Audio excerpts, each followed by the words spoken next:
Boa noite a todos os nossos amados irmãos, companheiros que vivem alegres pensando no bem. Essa canção da alegria cristã é uma canção de Leopoldo Machado. Esta canção não é uma canção religiosa.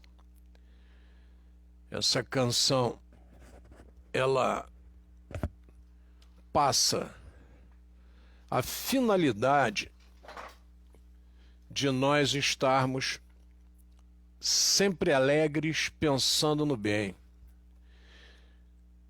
Isso tem muito a ver com o momento que nós estamos vivendo. Eu vou comentar com vocês sobre isso, porque existem pessoas que têm carregado alguma carga pesada em cima do momento atual. A gente não pode carregar, gente. Nós temos que ser leves, nós temos que acordar sempre com bom humor, uma boa vontade de conversar. Isso é muito importante até para a nossa saúde. Não se esqueçam disso. A alegria faz parte. A pessoa triste, revoltada, ela tende a ter problemas de saúde mais complicados, tá? Mas vamos lá, já trazendo o nosso amigo Ronaldo Gomes para participar com a gente do nosso bate-papo. E vamos em frente. Vamos em frente, que é o mais importante no momento. Ronaldo, seu boa noite para nossos espectadores. Muita paz, saúde, gratidão sempre pelo carinho e atenção de todos os dias de segunda a sexta aqui conosco, eu e o Paulinho. Então é uma gratidão, um carinho imenso. Muita paz. Vamos em frente. O grande Geraldo Gomes já está. Geraldo, eu não fui ainda aí para a gente ver o nosso trabalho aí nessa região de Miguel Pereira, aquela questão da estação de Monte Líbano. Não esqueça, tá? Eu não esqueci. Eu estou ligado nessa questão até hoje. É que eu tenho uma caminhonete para esse tipo de trabalho de estrada. Essa caminhonete é novinha. Ela é de 1998. Ela tem 22 anos. E ela apresentou um problema que o eletricista não conseguiu resolver. E eu estou aguardando essa solução para que eu possa voltar a essas atividades. O outro carro é um carro baixo, é um carro de cidade, então não é um carro recomendável para esse tipo de trabalho. Mas não esqueci de você não, hein, Geraldo? E não esqueci lá da questão daquele ramal da estação de Monte Líbano, onde por várias vezes eu peguei o trem em Japeri, saltei em Monte Líbano e para poder descer a Serra do Tinguá, que à época era administrada pelo Instituto Brasileiro de Defesa, a Fauna e a Flora, era o IBDF. Tá, então, por favor, não esqueci de você não, Geraldo. Muito obrigado. Queria agradecer a presença, vamos lá, nossa, do Leandro Magalhães. Obrigado, Leandro, por estar conosco.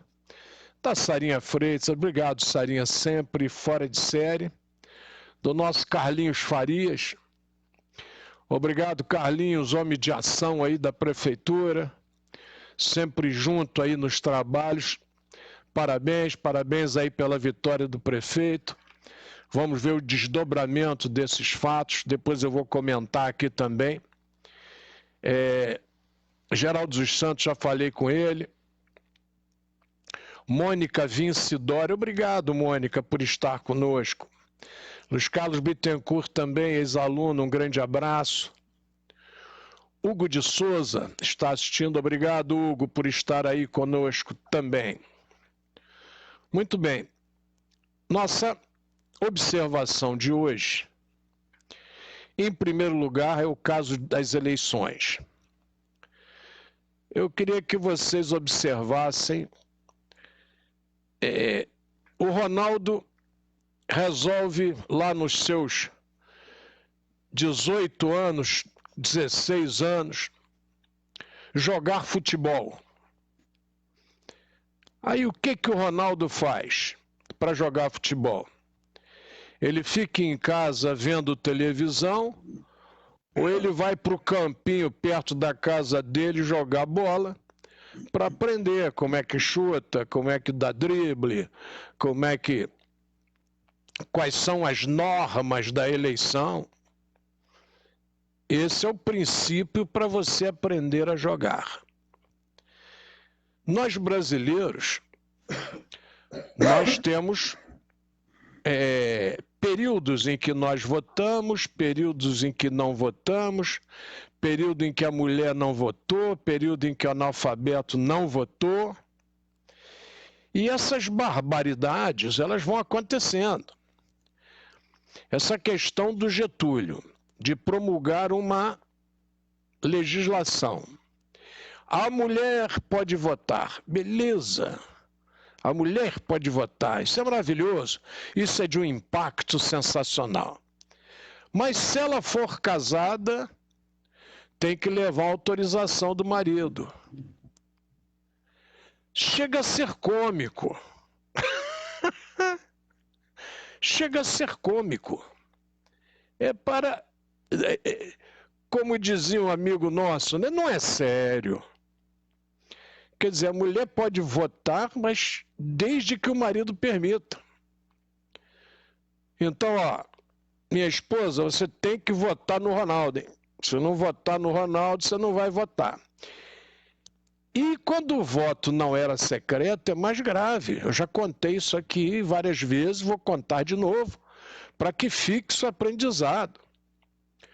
Meu avô, pai da minha mãe, apoiou uma candidatura que perdeu lá em Cepaforte, na Bahia, e apoiou essa candidatura que pertencia ali à região hoje chamada de Jandaíra, e o voto era aberto.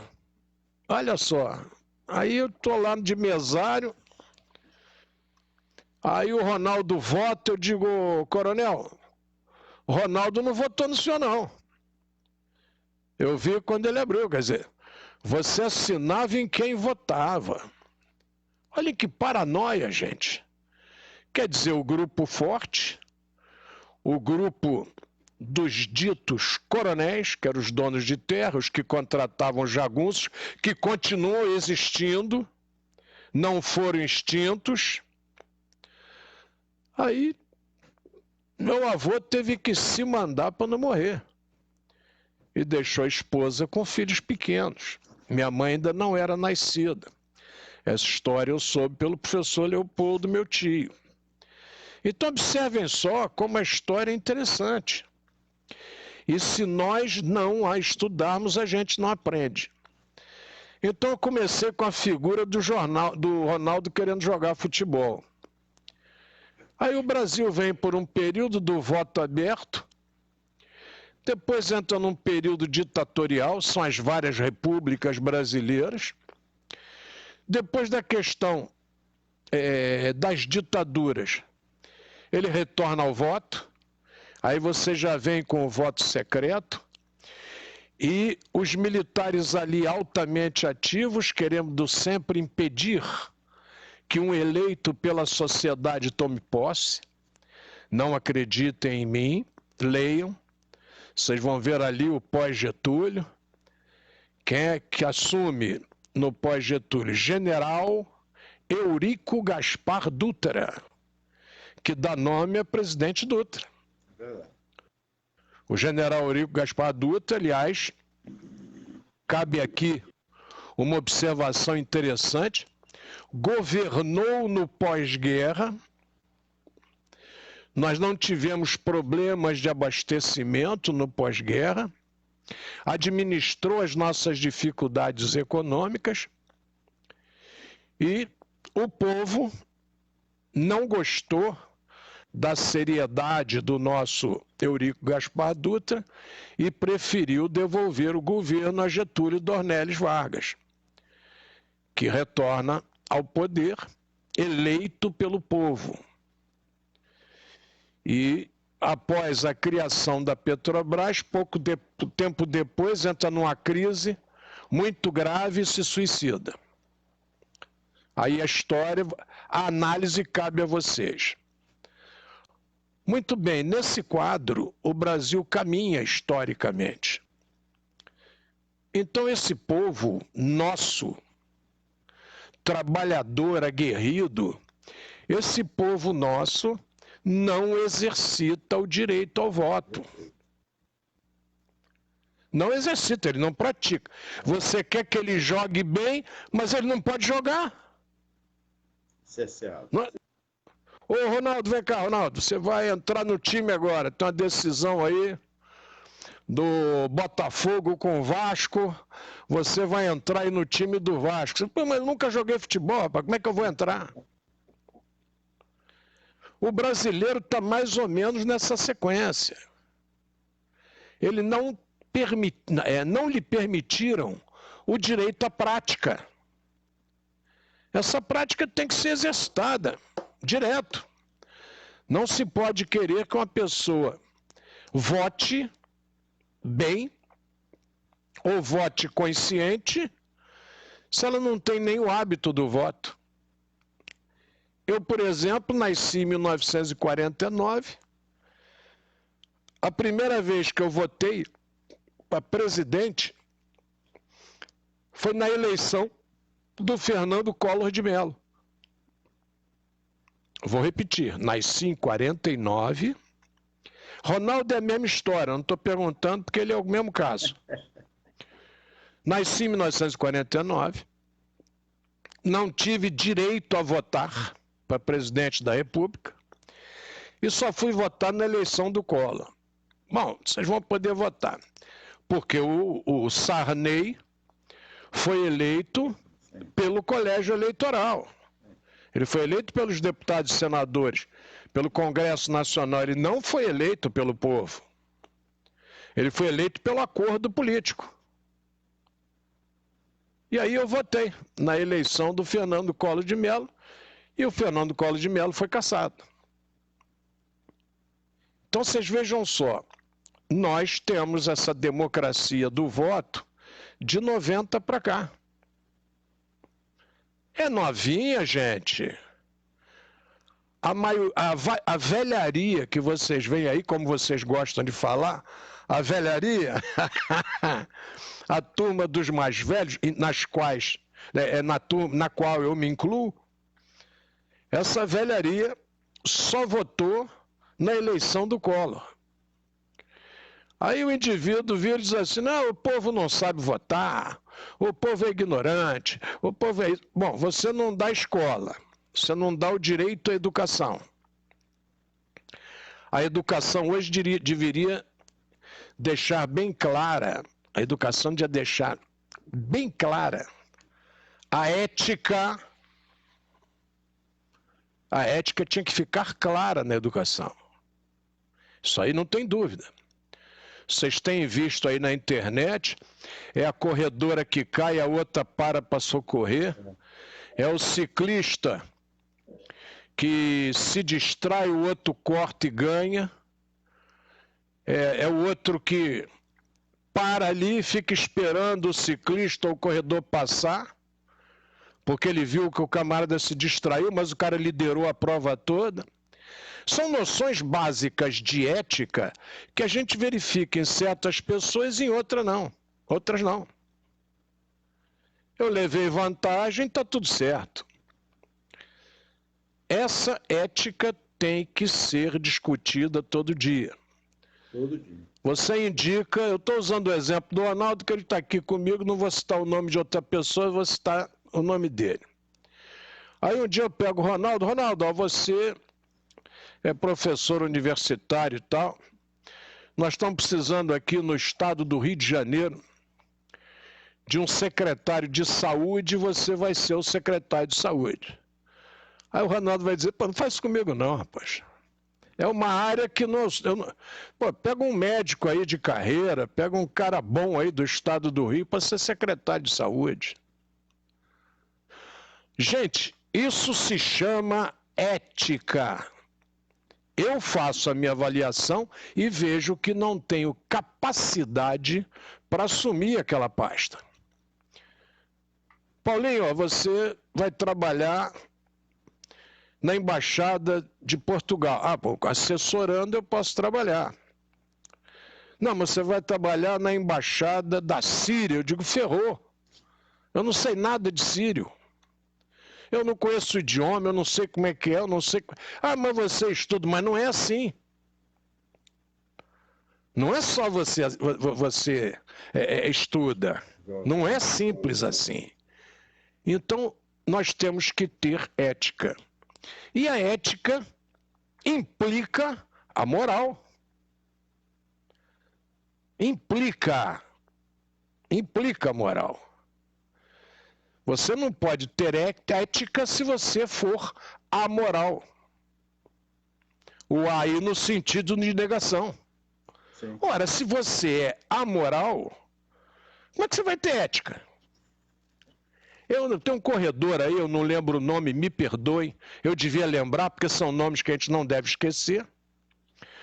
O indivíduo, numa entrevista, dizendo, poxa, rapaz, o fulano estava distraído, você podia ter ganhado aquela corrida, você parou e esperou ele vir para ganhar. E ele disse assim, qual seria o mérito da minha vitória se eu ganhasse na distração dele? Qual seria o meu mérito? Eu ia ser eternamente o cara que ganhou desonestamente. Eu ia ser eternamente o Maradona que fez gol com a mão em Copa do Mundo. É muito sério isso, gente. Essa questão da ética é muito diferenciada. E isso a escola tem que passar para a criança. Isso tem que vir da escola. O aluno... eu sempre dei aula, Ronaldo, e sempre gostei de deixar a turma sozinha fazendo prova.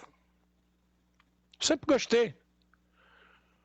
E o aluno já sabia, que eu sabia se ele colaria ou não. É tão fácil para nós, professores, descobrirmos se um aluno foi desonesto ou não na prova. Porque ele copia até o erro, até a besteira, até a coisa totalmente ridícula que o outro escreveu. E o indivíduo não tem essa noção de ridículo. E quem passa isso, gente, é a escola. Até as pontuações é igual. Outro dia uma aluna aqui discutiu com a professora, professor, eu fiz o trabalho. Eu falei, não, você não fez trabalho nenhum. Você entrou na internet, viu um texto e trouxe. Ó, a professora já havia me avisado, eu levei o mesmo texto para ela. Eu falei, ó, aqui eu também fiz, ó. Copiei do mesmo... da mesma página que você copiou. Aí a aluna ficou, mas é assim que eu faço. Não, mas não é assim que se faz.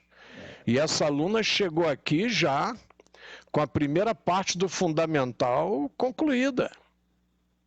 A primeira parte fundamental já estava concluída.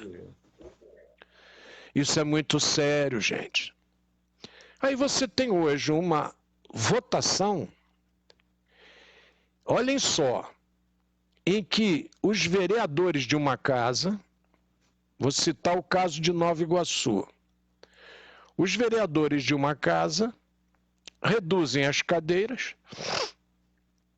não sei com que finalidade, porque não economiza nada para o município. Os 4,5% que saem do orçamento municipal para a Câmara continuarão indo, não muda nada. Os 4,5%, se você reduzir os vereadores, reduzir de 4,5% para 2,5%, eu até concordo. Mas não, eu reduzo o número de vereadores e mantenho o dinheiro. Quer dizer, eu vou ter um dinheiro mais distribuído para os vereadores e para os cargos e administração da Câmara. Quer dizer, é chamar a gente de indivíduos sem raciocínio. São medidas contra a população. Aí primeiro você trouxe de 33 para 21, e eu fui o único em Nova Iguaçu que entrei na justiça contra essa redução. Consegui uma liminar e depois tive a liminar cassada, porque eu perturbei todo o sistema. Eu fui o único. Isso em 1996. Dr. Luiz Carlos da Silva Loyola participou desse processo. Dr. Roberto Guimarães, ex-aluno do Colégio Leopoldo, que a gente chamava de Roberto Badu, que era procurador em Belford Roxo, também entrou nesse processo. E o Dr. Edilardo Alves. Foram as pessoas que entraram nessa primeira briga de redução de cadeiras. Nova Iguaçu tem 60 e tantos bairros oficiais. Como é que com 11 vereadores eu posso representar os 600 e tantos bairros? A conta não fecha. Nessa eleição nós tivemos um partido que conseguiu bater o quociente eleitoral. Qual é o partido que conseguiu? O partido do prefeito. Então você a eleição começa a perder a finalidade. Então o número 11, Nova Iguaçu, conseguiu fazer 2 cadeiras, conseguiu bater os 33 mil e qualquer coisa de quociente eleitoral. Gente, é preocupante esse tipo de raciocínio. É um raciocínio antiético. É o poder pelo poder. E mais, não estamos tendo candidatos que possam ganhar do sistema. Então está virando um processo repetitivo, quem está no poder, continuar no poder. Aí você vai dizer assim, mas tem exceções. Ué, mas toda regra tem exceção, gente. A gente vai viver da exceção, vai viver da regra. Pode observar nos municípios, quem estava no poder continua no poder, ou quem estava no poder governou tão mal que perdeu. Mas a população está mais esperta quando emite seu voto. Mas há um dado que eu quero deixar bem claro para vocês. Eu nem ia comentar sobre isso não, mas eu acho que é importante a gente comentar. Se vocês pegarem os votos do município do Rio de Janeiro, que é a capital do nosso estado, na última eleição, os votos de Marcelo Freixo, adicionados ao voto aos votos de Crivella, somem as 2 votações, depois vocês somem aqueles que não foram votar, não quiseram, foram para a praia, foram para qualquer lugar, mas não foram votar, preferiram também pagar aquela multa lá de 3 mil e poucos reais, não é isso? Aí você, de 3 reais, desculpa, falei 3 mil, perdoe, de 3 reais e pouco, você paga e está tudo certo. Se você somar com os nulos e os em branco, você vai ver que os votos válidos no Crivella e no Marcelo Freixo foram inferiores a esses votos. Isso é apavorante. O povo não está querendo votar. Isso significa o quê? Ele não está acreditando. E isso é um processo perigoso. Quando a população começa a não acreditar no sistema, é um processo perigoso. Devia já ter acendido uma luzinha vermelha para a turma do Tribunal Eleitoral. Temos que discutir com a população o que está. Vamos pegar propostas, o tribunal encaminha para o Congresso e vamos rediscutir. Algo não está correto, concorda, Ronaldo? E aí fica uma pergunta. O segundo turno, nessa visão que você está colocando muito bem, como é que fica? Vai aumentar mais ainda a proporção de pessoas que não querem? Porque às vezes vão dois candidatos, é opinião, vão dois candidatos que quem votou já não quer mais votar porque votou nos outros. Aí, quer dizer, aumenta essa proporção? É um questionamento que eu faço. Eu não tô com bola de cristal, mas a lógica... A lógica recomenda que seja exatamente assim, Ronaldo. A lógica recomenda que seja exatamente assim. Que essa turma vá... como é que se diz? Que essa turma vá estabelecer a questão do voto com dificuldade. Acredito eu que seja essa a proposta. É isso aí. Não vejo outro caminho, né? Não sei se você vê dessa forma. Não vejo, mas eu não vejo outro caminho. Aí é uma opinião particular. Eu vejo porque eu acompanhei algumas coisas. É bom, a gente tem que acompanhar. Eu não vi nenhum candidato dos que eu observei tentar trazer os votos de pessoas que estão cansadas da política. Justamente o que você falou. Eu não vi dos candidatos, repito, que eu observei, nenhum tentar conquistar ou reconquistar esses. Então, eu estou fazendo mais uma observação do que pode ocorrer. Mais uma observação do que pode ocorrer. Olhem só, uma observação interessante. Nos Estados Unidos, estou fazendo parâmetro com os Estados Unidos, porque a independência dos Estados Unidos, a Revolução Francesa, Perfeito. A independência do Brasil são movimentos interligados pelas ideias de época. Perfeito. Não são fatos isolados. Então, nós não podemos discutir a história desses acontecimentos de forma isolada. Não podemos. Isso não tem jeito.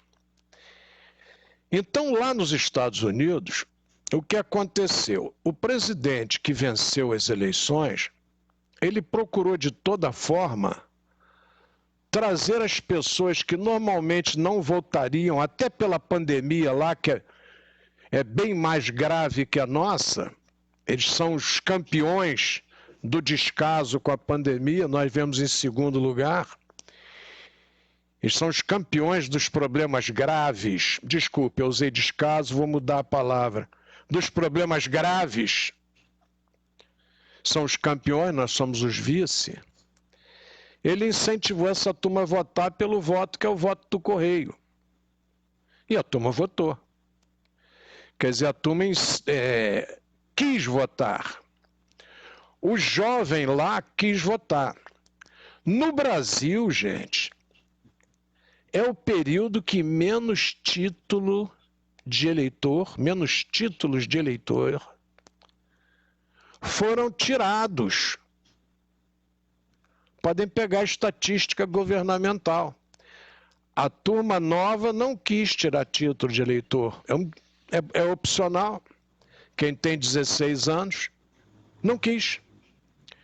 Então, dos períodos nossos de não estou nem aí. Isso é muito grave.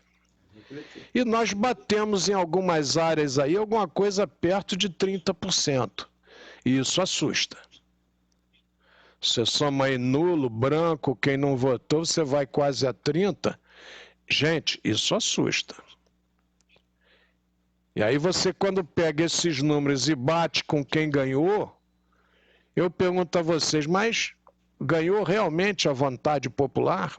Não sei. É um questionamento meu.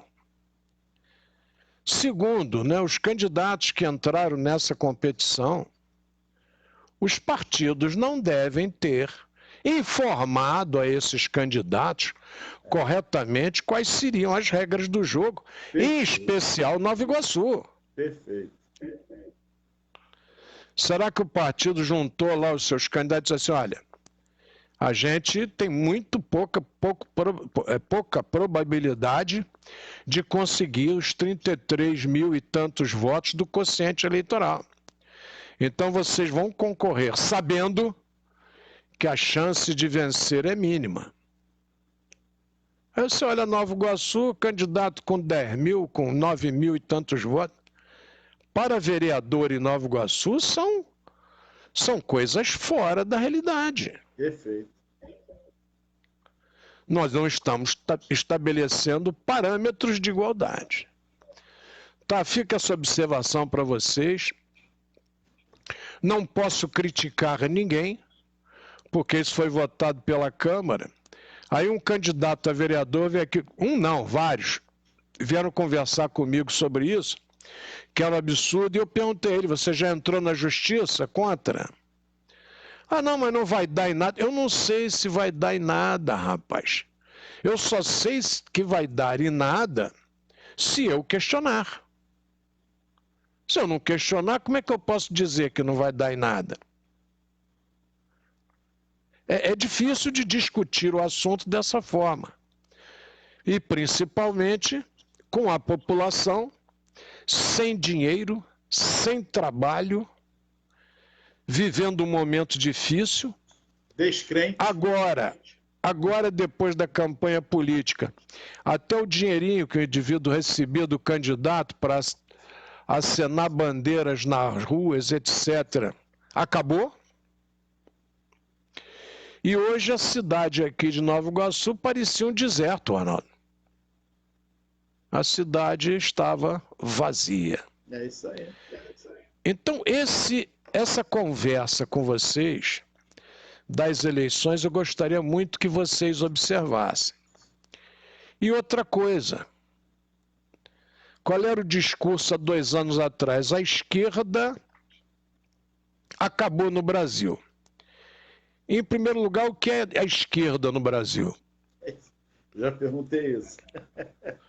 O que é a esquerda? Nós temos partidos de centro-esquerda. Eu não posso dizer para vocês que o PT é um partido de esquerda, que o PDT é um partido de esquerda. Eu não posso fazer essas afirmações. Eu estaria desconhecendo a filosofia partidária, eu estaria desconhecendo, inclusive, a forma de governar. Eu posso dizer, numa análise política tranquila, que são partidos de centro-esquerda. Isso é importante que a gente fale, que a gente discuta, porque o mais novo ele tem que ser informado sobre esses aspectos. O mais novo tem que verificar o que está acontecendo. E qual não foi a minha surpresa de ver em São Paulo que elegeu um Dória, cujo PSDB deveria ser um partido de centro-esquerda e em determinados lugares tem se posicionado como centro-direita, tem esquecido, né, a social-democracia que ele prega, na sua sigla PSDB, né, Partido da Social-Democracia Brasileira. E em São Paulo, o segundo colocado é o Guilherme Boulos, apontado como extremista de esquerda por pertencer ao PSOL. Não é interessante, Ronaldo? No estado de maior arrecadação de nossa nação, de maior tudo, inclusive de colégio eleitoral. E olho para o Rio Grande do Sul e vejo uma proposta semelhante. vejo a vice do Haddad aparecer lá em condição de disputar segundo turno. Aí agora vem a minha proposta, Ronaldo, de novo. A minha proposta, na minha pergunta. Porque o burro, né, o Júlio Ribeiro disse que o tolo nunca é mais tolo do que quando se mete a sábio. De repente eu estou sendo tolo aqui, né? Eu não estou notando. Aí você observa essa questão da questão das esquerdas. Então os partidos de centro-esquerda deveriam se unir. Deveriam. Não importa se o Ronaldo é do meu partido ou não é. Eu tenho que me unir por ideal. Se eu estou me unindo por interesse econômico, aí não é política. Aí é qualquer outro termo que você dê. Aí não é política. Aí não é sério. Então a esquerda não pode ficar querendo ser linda e maravilhosa. Alguns caciques políticos brasileiros erraram na mão. Eu sempre fiz bolo, sempre gostei de fazer bolo, botar no forno e tal. Vez por outra sempre solou, faz parte, tá? Faz parte. E eu adoro bolo solado também.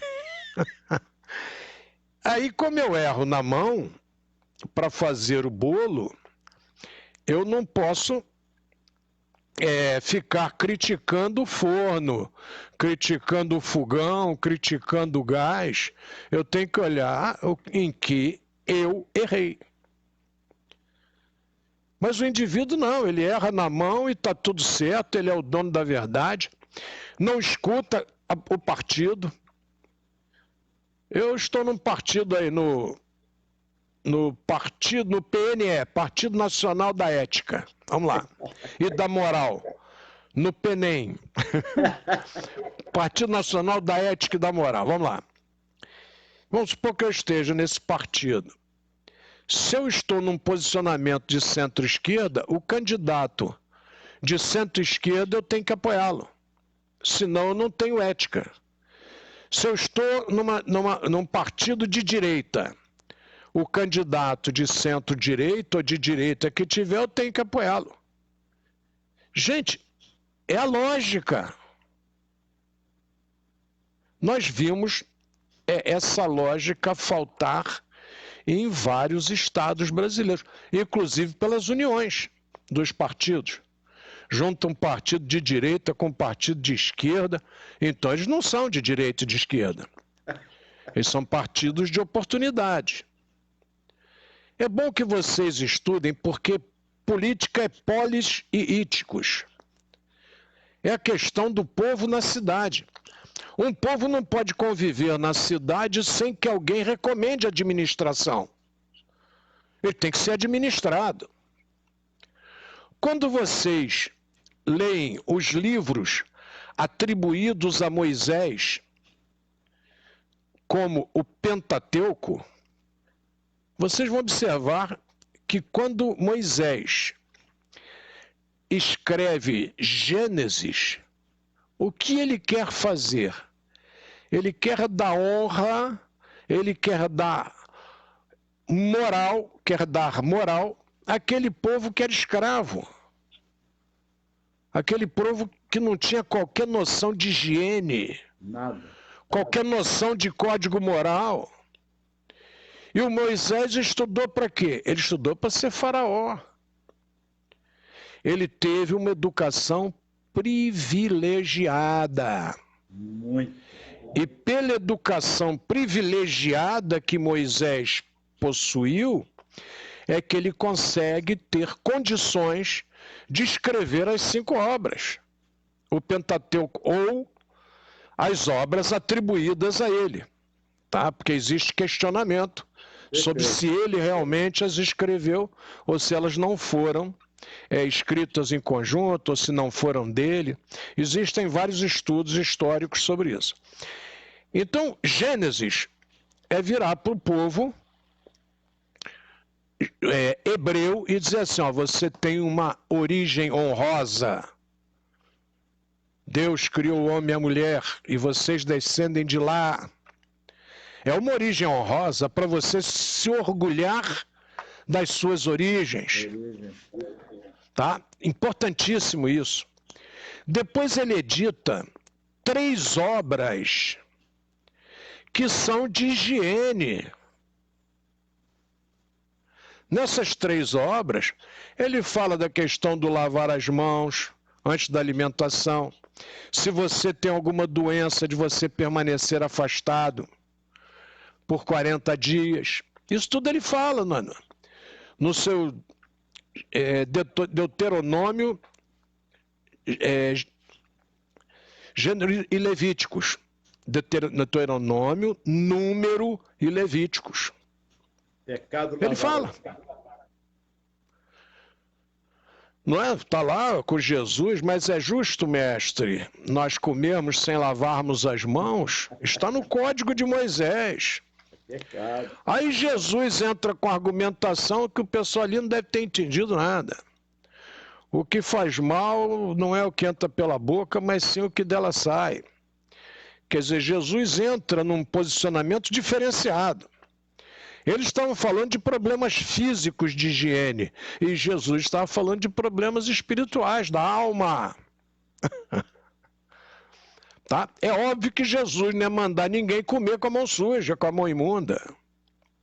Só que ele faz uma imagem, ele fala por parábola, e de repente quem redigiu nem escutou a resposta que ele deu antes. Porque Jesus não disse nada, Jesus... Dizem que ele disse, mas ele não tem nada escrito. Não tinha gravador, né? Aí entra naquela situação lá do Pedro Pedreira, né? Gravou, tem foto, né? Não tem, então não me venha com chorumelas. Então Jesus, os apóstolos escreveram o que ele teria dito. Porque o filósofo tem essa característica, ele não está preocupado em sentar e escrever nada, não. Ele está preocupado em conduzir aquela turma, até por um período que ele sabe que é curto. Perfeito. Jesus sabia que tinha 3 aninhos só. 3 aninhos, dos 30 aos 33, se der. Se não der, paciência, mas eu vou fazer o possível para dar. Todas essas análises, meus queridos companheiros, amigos e irmãos que vivem alegres pensando no bem, devem fazer. Devem procurar fazer. Pelo menos é a ótica que o gordo aqui acha. Eu devo ler e devo interpretar o que leio. O brasileiro nessas eleições, ele interpretou alguma coisa. Sim, perfeito. Ou existiram mudanças radicais nas pretensões políticas da população.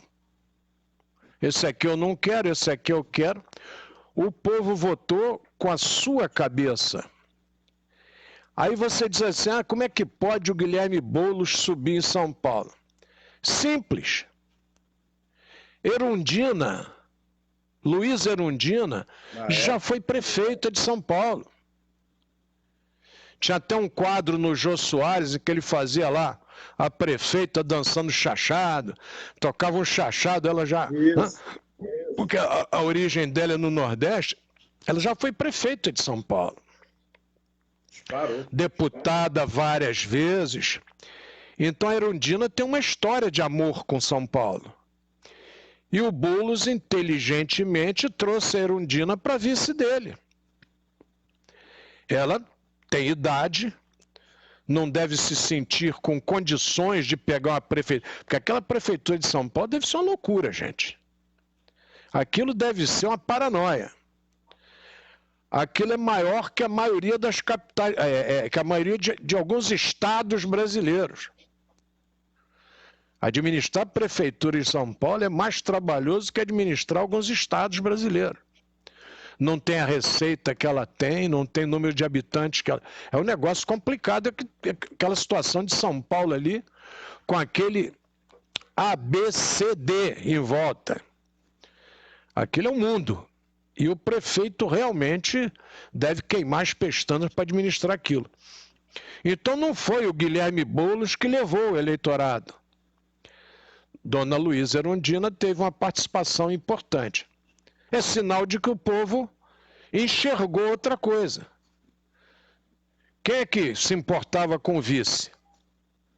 Havia um quadro de televisão que dizia, vice não existe.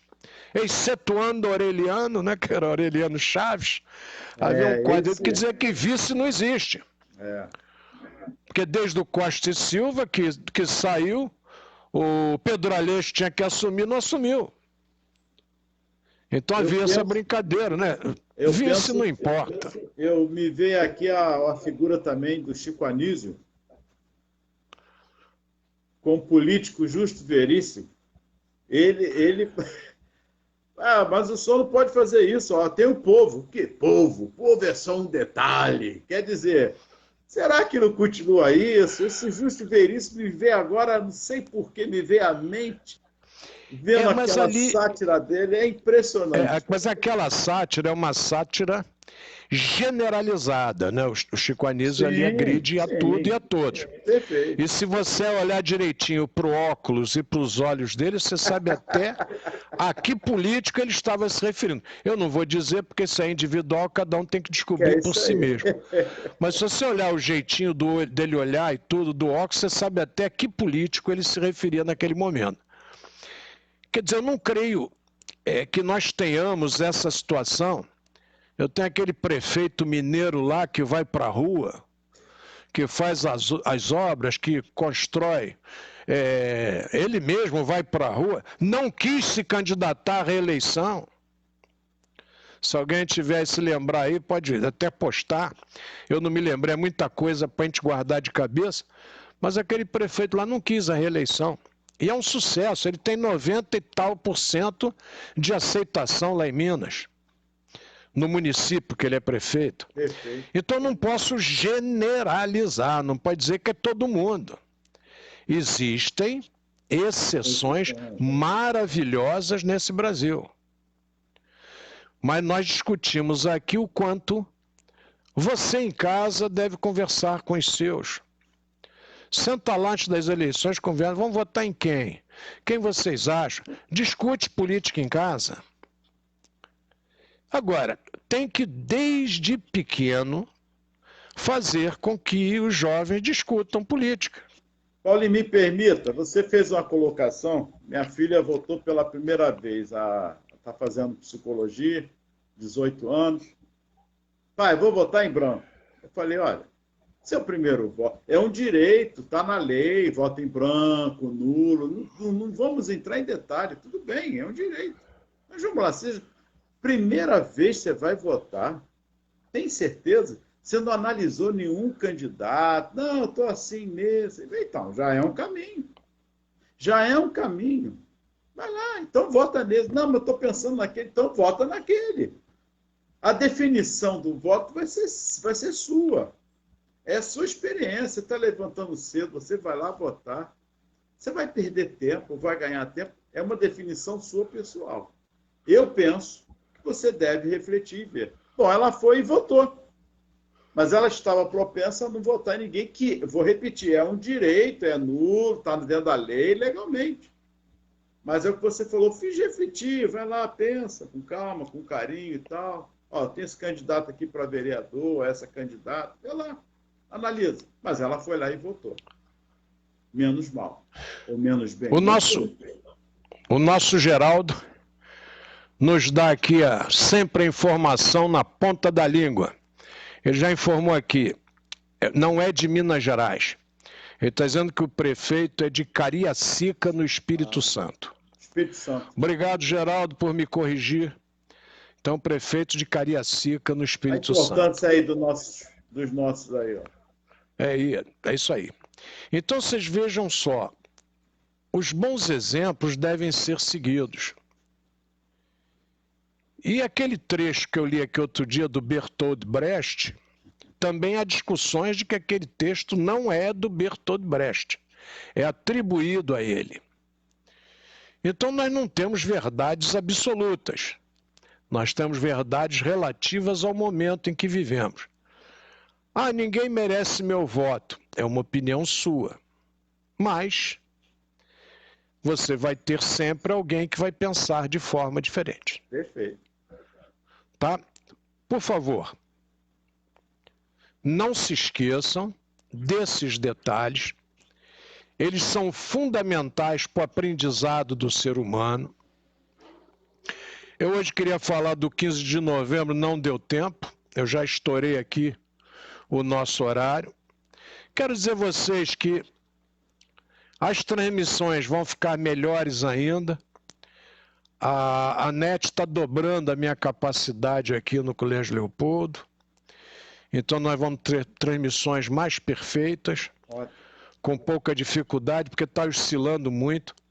Muita gente que fazia transmissão ao vivo política não vai fazer mais, porque acabaram as eleições.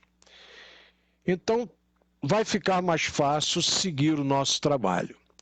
Tenho recebido muita gente que escutava o Reflexões lá na Rádio Rio de Janeiro. Hoje, por exemplo, a mãe da nossa querida professora Rosângela, da querida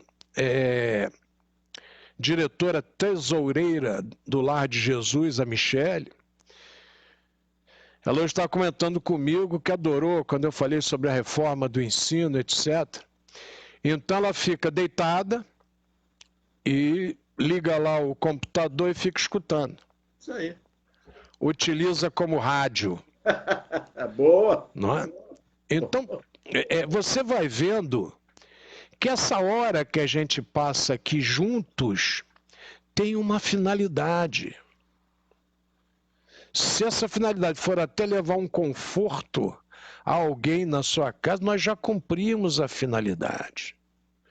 Eu não tenho aqui que ser dono da verdade, porque não sou. Ronaldo não tem que ser dono da verdade, porque não é. Mas nós temos que discutir os nossos problemas.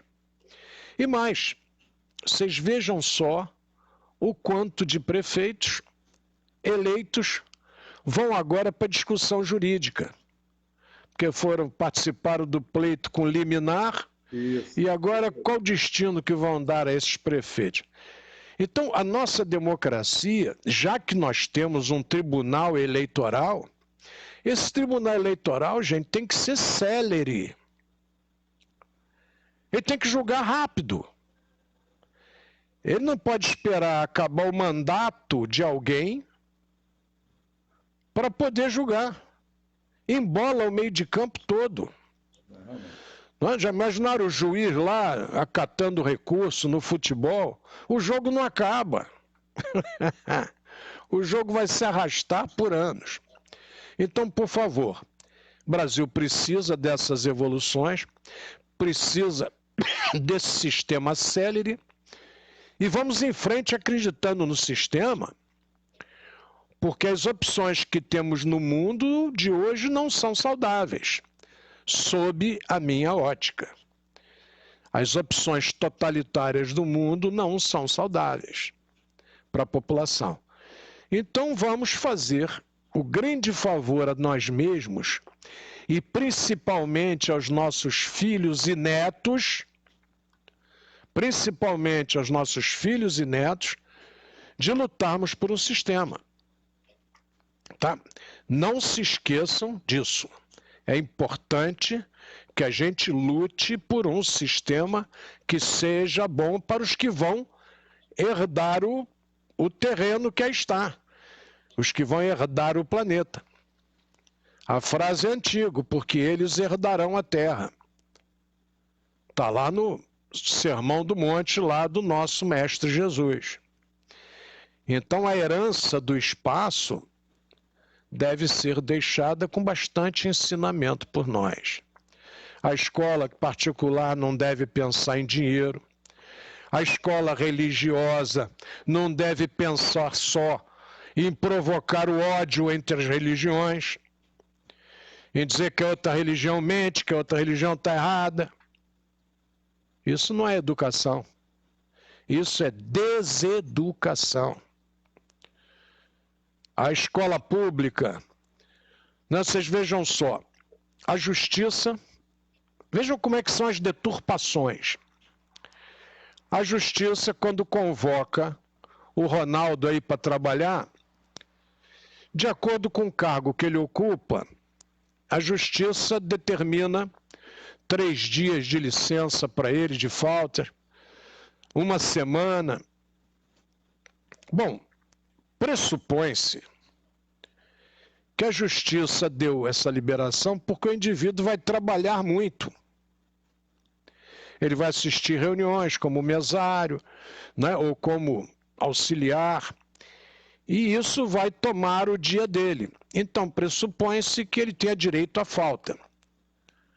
Mas com que autoridade a Justiça retira um funcionário de uma empresa e diz para a empresa que ela tem que pagar o dia dele? Baseado em quê? Em que legislação? Eu fico apavorado. Isso é arbítrio, mas no Brasil acontece. Quer dizer, eu convoco o funcionário, aí o funcionário diz assim, não, eu tenho direito a 3 dias. Aí o que são esses 3 dias? Ele usa os 3 dias como ele acha que deve utilizar. Aí ele falta nos dias que ele quer faltar, porque a Justiça deu-lhe esse direito. A Justiça pode dar os 3 dias consecutivos ao domingo. Segunda, terça e quarta. Pode dar semana, até sexta. Ainda assim errado, porque faz a empresa pagar aquele trabalhador, o que está errado. Totalmente errado sob a ótica do livre estabelecimento de empresas. Aí o indivíduo tira salteado. Isso me faz lembrar a legislação do trabalho feminino, Ronaldo, que a mulher menstruada possuía 3 dias de falta justificada.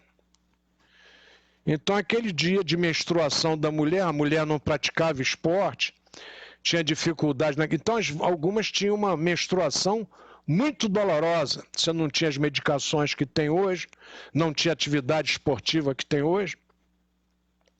E aí dava 3 dias, os 3 dias da menstruação. Vitória para a mulher, claro. Aí a mulher começou a tirar, a dizer assim, não, eu tenho direito a 3 dias no poder público. Eu tenho direito a 3 faltas no mês. Isso é uma loucura, gente. Ela transformou aquela menstruação em alternada. Aquela medida legal foi dada para valorizar a menstruação e o sofrimento da mulher na menstruação. Então você deturpa com muita facilidade a benesse que recebe. Assustador. E mais, você não está preocupado se a sua empresa vai ficar bem ou mal nesses dias que você falta. Por favor, meus queridos companheiros, amigos e irmãos, vamos observar essas questões, vamos discuti-las. Hoje não deu tempo de falar no 15 de novembro, mas na realidade eu só falei de voto, quer dizer, eu falei do 15 de novembro sim. E amanhã nós vamos começar a conversar sobre outros tópicos. Vamos ver aqui o seguinte. Aqui estão, que eu não lembrei, aqui está o Anderson Alex, aqui está o querido sobrinho Pedro Moacir. Queria dizer a ele que eu não esqueci, tá? É que esse período de eleições lá não tive como conversar com ninguém, agora que acabou nós vamos lá conversar. Hugo de Souza, um grande abraço, obrigado pela presença. Luiz Carlos Bittencourt, eu já falei. Anderson Alex, obrigado. Rosiane Ribeiro, muito obrigado mais uma vez.